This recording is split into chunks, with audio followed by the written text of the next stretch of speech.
3 جگہ بسم اللہ کبھی مت پڑھنا ورنہ انسان کافر ہو جاتا ہے۔ 3 جگہ ہے جو مسلمان ان 3 جگہ پر بسم اللہ پڑھتا ہے وہ کافر ہو جاتا ہے۔ پہلی جگہ بسم اللہ الرحمن الرحیم۔ ابن مسعود رضی اللہ تعالیٰ عنہ فرماتے ہیں کہ جہنم کے 19 داروغوں میں سے جو بچنا چاہے وہ بسم اللہ الرحمن الرحیم پڑھے۔ اس کے بھی 19 حروف ہیں اور ہر حروف میں فرشتے سے بچاؤ بن جائے گا۔ ابن عطیہ نے بیان کیا لیکن کچھ ایسی جگہ بھی ہیں جہاں پر بسم اللہ الرحمن الرحیم پڑھنا حرام جائز نہیں ہے۔ ہر انسان جہاں چاہتا ہے پڑھ لیتا ہے۔ کچھ لوگ کیونکہ ایسی عادت بن جاتی ہے کہ وہ ہر کام کرنے سے پہلے ایک دم بسم اللہ الرحمن الرحیم پڑھتے ہیں، تو کچھ ایسی بھی جگہ ہے جہاں پر بسم اللہ ہمیں نہیں پڑھنا چاہیے، جہاں پر بسم اللہ پڑھنا اگر پڑھے گا تو وہ گناہگار ہوگا۔ بسم اللہ کا پڑھنا ایسی جگہ پر ایسے مقامات پر جائز نہیں۔ آپ یہ سمجھ لیجئے کہ کون سے مقامات پر بسم اللہ پڑھنا چاہیے اور کن مقامات پر نہیں پڑھنا چاہیے، یہ جاننا بہت ضروری ہے۔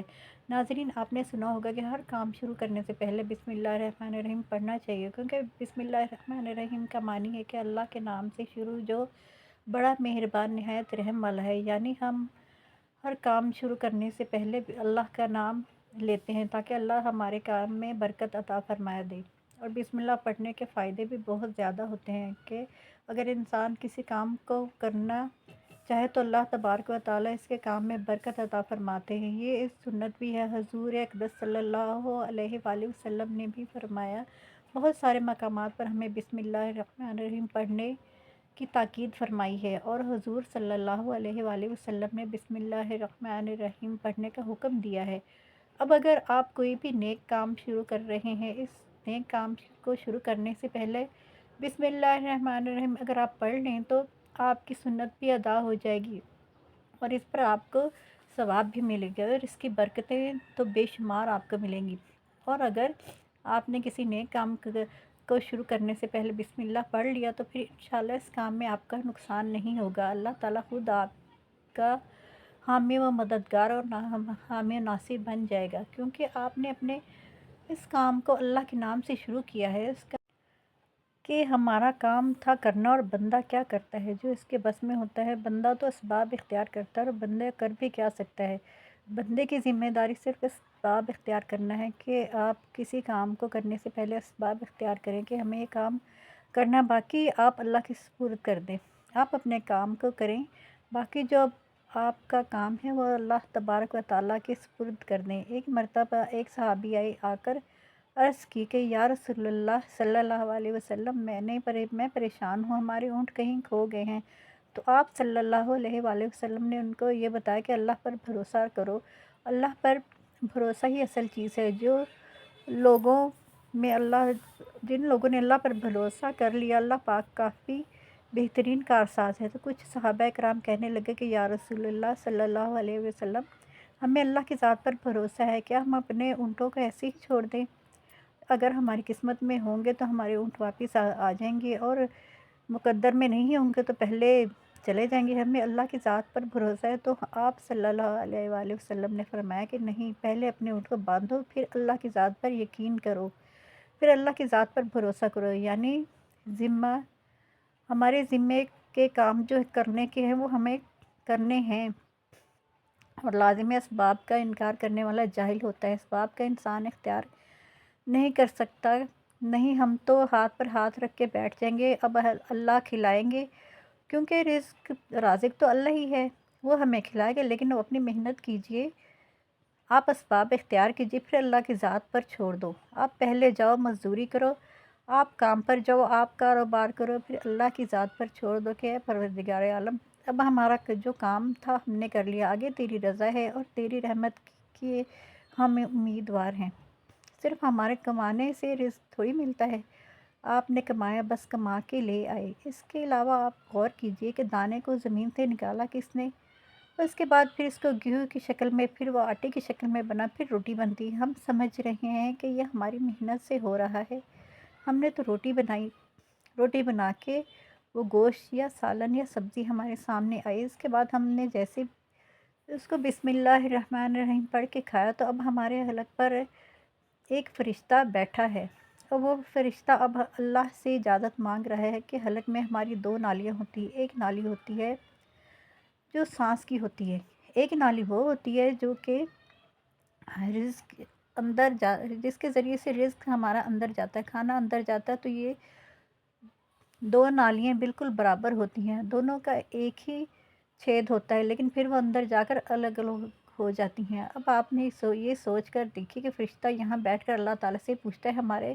ہر لقمے پہ کہ یہ مولا اس لقمے کو زندگی کا سبب بناؤں یا موت کا، اب باعث بنا دوں۔ اب اللہ تعالیٰ کی اگر مرضی ہوتی ہے تو وہ لقمہ زندگی بن جاتا ہے، اور اگر اللہ کی مرضی نہیں ہوتی وہ لقمہ موت بن جاتا ہے۔ یعنی اگر وہ لقمہ بجائے خوراک والی نالی میں جانے کے اگر وہ سانس کی نالی میں چلا جائے تو پھر انسان ختم ہو جاتا ہے۔ آپ دیکھیں ہم نے اتنے سارے کام کیے لیکن فرشتہ یہاں بیٹھا ہوا ہے کہ اس نے والے کو اس لقمے کو کہاں لے جانا ہے، تو یہ تو اسباب اختیار کیے ہیں، یعنی اس اسباب کو اختیار کرنا کہتے ہیں۔ اللہ تبارک و تعالیٰ پر چھوڑ دیا تو نیک کام ہم شروع کر رہے ہیں، کھانا کھا رہے ہیں تو ہمیں بسم اللہ پڑھنے کی تاکید کی گئی ہے، لیکن بہت سارے لوگ ایسے بھی ہیں کہ کچھ کام حرام کام کرنے والے ہوتے ہیں۔ مثال کے طور پر اگر کوئی انسان جوا کھیل رہا ہے تو اس میں بھی بسم اللہ پڑھنا شروع کر دیتا ہے، تو اللہ بسم اللہ پڑھنا ایسے کام پر حرام ہے کہ اللہ کے نام سے شروع ہم نے ایک غلط کام کیا۔ آپ جوا کھیلو جا کر، اللہ نے کب کہا تھا کہ آپ شراب بیچو جا کر، اللہ نے کب کہا تھا کہ آپ جھوٹ فریب کرو جا کر، اللہ نے کہا ہی نہیں۔ ایک شخص نے بڑی عالیشان منزل بنوائی اور اس پر لکھا ھذا من فضل ربی، اور شیطان نیچے بیٹھا رو رہا ہے، تو لوگوں نے پوچھا کیوں رو رہا ہے، تو اس نے کہا دیکھو میں نے اس سے جھوٹ بلوایا، فراڈ کروایا، ہم نے اس بلڈنگ فراڈ کر کے بنوا دی اور یہ لکھوا رہا ہے ھذا من فضل ربی، یہ میرے رب کا فضل ہے۔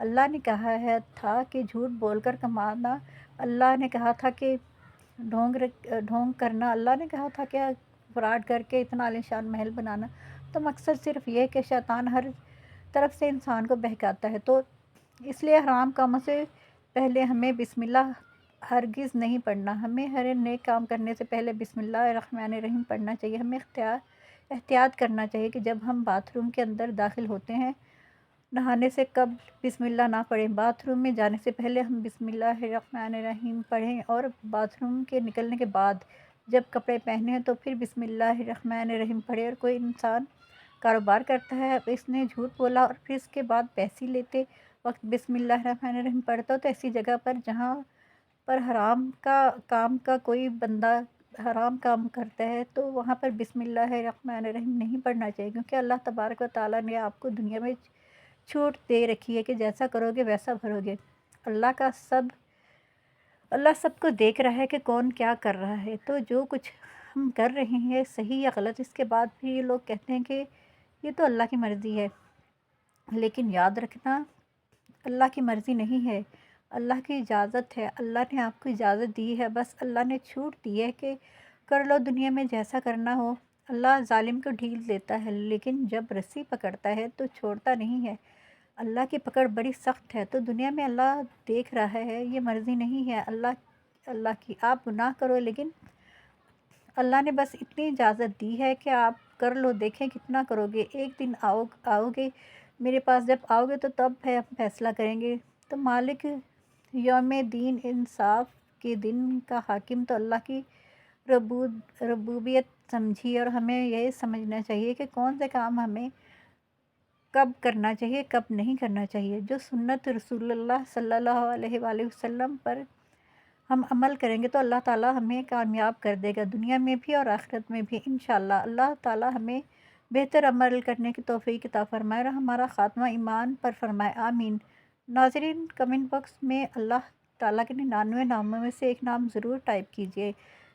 تو اس کے ساتھ ہی اپنی بہن کو اجازت دیجیے، مزید ویڈیوز کے لیے میرا چینل سبسکرائب کرنا مت بھولیں۔ تو ملتے ہیں نیکسٹ ویڈیو میں، تب تک کے لیے اللہ حافظ۔